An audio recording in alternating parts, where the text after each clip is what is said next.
So what's up guys mga ka-rider. So meron tayong bibisitahin na tropa dito sa Kappa Tarlac. And grabe, solid ang mga motor nitong tropa natin, kaya silipin natin mga ka-rider. Let's go. And guys, so nandito na tayo sa bahay niya mga ka-rider. Ngayon titingnan natin yung mga alaga niyang motor. And guys, so nandito na tayo. Ayan. So ito pala yung mga alaga ng tropa natin. Ito yung mga motor niya mga ka-rider.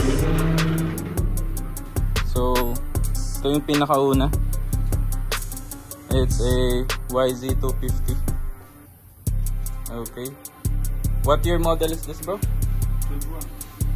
21. YZ250 2021. So makikita nyo guys na itong motor ay hindi yung simpleng motor lang. Pang racetrack talaga, pang motocross mga ka-rider, pang jumps, lahat aggressiveness nandito na. Kahit pahinaan mo pa yung motor, nandun pa rin yung aggressiveness ng motor na to at hindi basta-basta gamitin. Yan. So ito yung engine nya. Ito yung setup ng motor nya. Blue and black. Ito yung exhaust. Yoshimura. Original pipe, bro. Yeah. Original.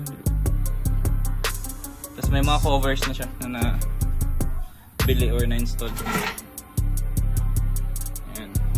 So isa sa mga motor niya yan mga ka-rider. Tapos meron pa tayong titingnan iba. Alright. So ito naman yung isa sa pinaka solid na motor niya mga ka-rider, which is yung R1. This R1, bro, what year is this? Year 2021. So as you can see, ito ay race bike.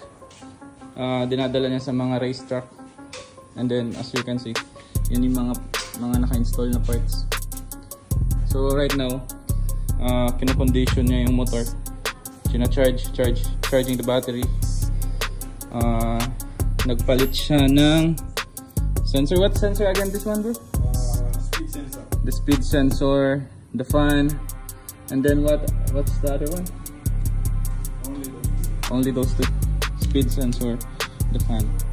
Okay. So ito yung R1. Legendary R1, first gear. The top speed for R1 is 162. For R1. Gear 1 lang yun mga ka-rider ha. Gear 1 sa R1. So yan. Sinukondisyon pa yan mga ka-rider.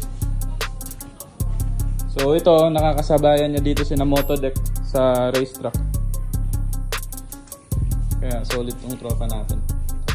Ito pa yung iba niyang alaga. Meron siyang R3 dito. R3. So shout out sa Rusi Flash dyan na sumisibak ng R3. Baka naman.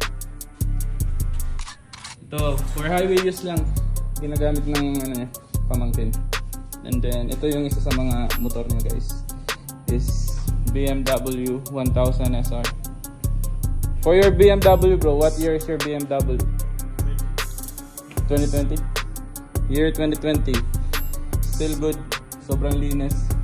Look at the style. Carbon Lodi.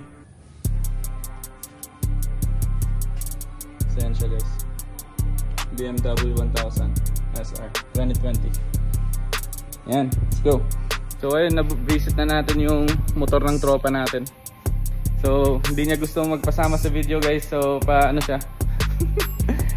Ayan.